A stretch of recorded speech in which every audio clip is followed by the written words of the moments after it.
नमस्कार, मैं हूं निकिता और आप देख रहे हैं सत्यहिंदी.com। चलिए एक नजर डालते हैं अब तक की सुर्खियों पर। डब्ल्यूएफआई अध्यक्ष और बीजेपी सांसद बृजभूषण सिंह के खिलाफ यौन उत्पीड़न के आरोपों को लेकर बीते एक महीने से भी ज्यादा समय से देश के शीर्ष पहलवानों का धरना प्रदर्शन जारी है। इस बीच खबर है कि मामले की जांच कर रही दिल्ली पुलिस की स्पेशल इन्वेस्टिगेशन टीम गोंडा में सांसद बृजभूषण सिंह के पैतृक निवास पहुंची है, जहां 12 लोगों के बयान दर्ज किए गए हैं। इनमें सांसद के करीबी, परिजन, सहयोगी और सुरक्षा कर्मी शामिल हैं। जांच टीम ने गोंडा से कुछ लोगों के नाम, पते, मोबाइल नंबर के अलावा पहचान पत्र भी साक्ष्य के तौर पर जुटाए हैं, जिसके आधार पर मामले में आगे की कार्रवाई हो सकती है। बता दें कि दिल्ली पुलिस एसआईटी पहले भी इस मामले को लेकर गोंडा में लोगों के बयान रिकॉर्ड कर चुकी है। वह देश के साथ विदेश में भी रेसलिंग कंपटीशन के दौरान बीजेपी सांसद पर लगे आरोपों की जांच कर रही है और पिछले लंबे समय से दिल्ली पुलिस की जांच जारी है। वहीं पहलवानों का कहना है कि इतने गंभीर आरोपों के बावजूद भी अब तक बृजभूषण सिंह के खिलाफ कार्रवाई क्यों नहीं की गई, जिसके चलते उनका प्रदर्शन जारी है।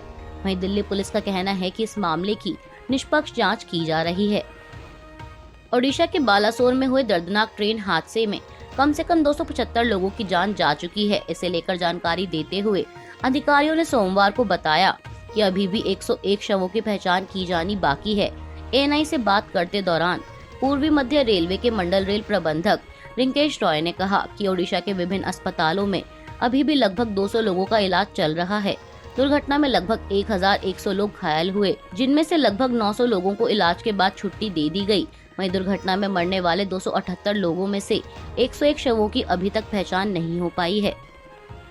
बिहार के भागलपुर में गंगा नदी पर बन रहा पुल रविवार को गिर गया। इस पुल के गिरने का वीडियो सोशल मीडिया पर वायरल है। बता दें, साल 2014 में मुख्यमंत्री नीतीश कुमार ने इस पुल का शिलान्यास किया था। वहीं इससे पहले पिछले साल भी ये पुल हवा के झोंके में गिर गया था।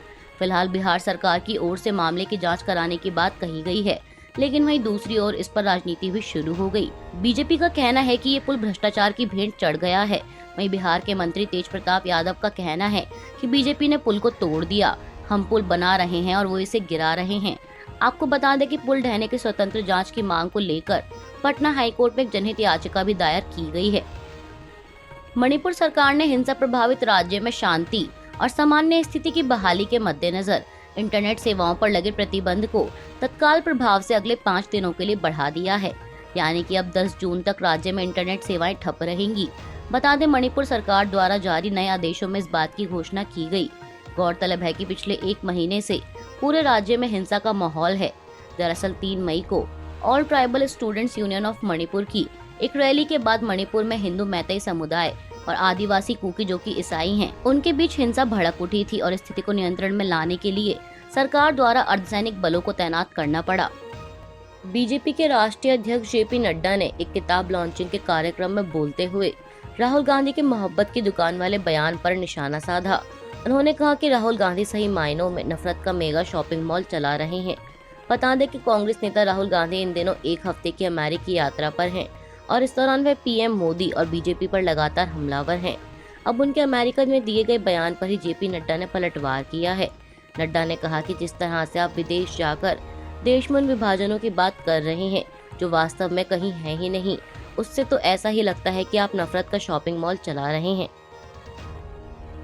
उत्तर प्रदेश के मथुरा लोकसभा क्षेत्र से बीजेपी सांसद हेमा मालिनी ने सोमवार को पार्टी के 9 वर्ष पूरे होने पर पत्रकारों से बातचीत के दौरान एक सवाल का जवाब देते हुए कहा कि मैं अगला चुनाव मथुरा से ही लड़ूंगी और अगर किसी अन्य सीट से लड़ने का प्रस्ताव आया तो वह स्वीकार नहीं है। इसके अलावा तीसरी बार चुनाव लड़ने की इच्छा के बारे में पूछे जाने पर उन्होंने कहा कि यदि पार्टी मुझे चुनाव लड़ाना चाहेगी तो मुझे क्या दिक्कत हो सकती है, लेकिन इतना साफ है कि लड़ूंगी मथुरा से ही। साथ ही बीजेपी सांसद ने मथुरा से लड़ने का कारण भी स्पष्ट करते हुए कहा कि वे ऐसा इसलिए करेंगे क्योंकि उन्हें भगवान श्री कृष्ण और उनके भक्तों से अथाह प्यार है और वे उनकी सेवा करना चाहती हैं। ओडिशा के बालासोर में हुए ट्रेन हादसे को लेकर पश्चिम बंगाल बीजेपी नेता शुवेंदु अधिकारी ने टीएमसी पर बड़ा आरोप लगाया है। शुवेंदु अधिकारी ने इस हादसे के पीछे टीएमसी की साजिश बताते हुए कहा कि इन लोगों ने पुलिस की मदद से दोनों रेल अधिकारी का फोन टैप किया और ट्विटर पर डाल दिया। दोनों रेल अधिकारी की बातचीत इन लोगों को कैसे पता चली, इसके पीछे क्या साजिश है, टीएमसी की साजिश है, बातचीत कैसे लीक हुई, सीबीआई जांच में यह भी आना चाहिए, नहीं आएगा तो मैं कोर्ट का दरवाजा खटखटाऊंगा। इस पर राजनीति नहीं करनी चाहिए, देश को बदनाम नहीं करना चाहिए, ऐसा देश का कोई मुख्यमंत्री नहीं करता। वहीं शिवेंदु अधिकारी के इस बयान पर प्रतिक्रिया देते हुए टीएमसी ने कहा है कि अधिकारी अपना मानसिक संतुलन खो बैठे हैं। दरअसल बालासोर हमले को लेकर ममता बनर्जी लगातार बीजेपी पर हमलावर हैं और टीएमसी बीजेपी पर शवों की संख्या छिपाने का भी आरोप लगा चुकी है। वह हादसे में मारे गए लोगों के परिजनों को सरकारी नौकरी न देने को लेकर भी केंद्र से खफा है और अब उन्होंने खुद ही नौकरी देने का ऐलान कर दिया है। टीएमसी नेता अभिषेक बनर्जी ने सोमवार को हुगली जिले के सिंगूर में एक संवाददाता सम्मेलन को संबोधित करते दौरान आरोप लगाया कि उनके परिवार का उत्पीड़न किया जा रहा है। दरअसल मामला ये है कि अभिषेक की पत्नी रुजिरा को संयुक्त अरब एमिरेट्स की फ्लाइट पर सवार होने से सोमवार को रोक दिया गया। वहीं अब इस मामले को लेकर टीएमसी नेता ने ईडी को चुनौती देते हुए कहा कि एजेंसी उन्हें या उनकी पत्नी को गिरफ्तार करके दिखाए। उन्होंने दावा किया, मैं जनता के अलावा किसी के सामने सिर नहीं झुकाऊंगा। ईडी ने मेरी पत्नी को समन किया है क्योंकि वे मेरे जनसंपर्क अभियान को रोकना चाहते हैं। भाजपा अभियान के दौरान मिलने वाले जन समर्थन से परेशान हैं और इसलिए वे मेरे परिवार का उत्पीड़न कर रहे हैं।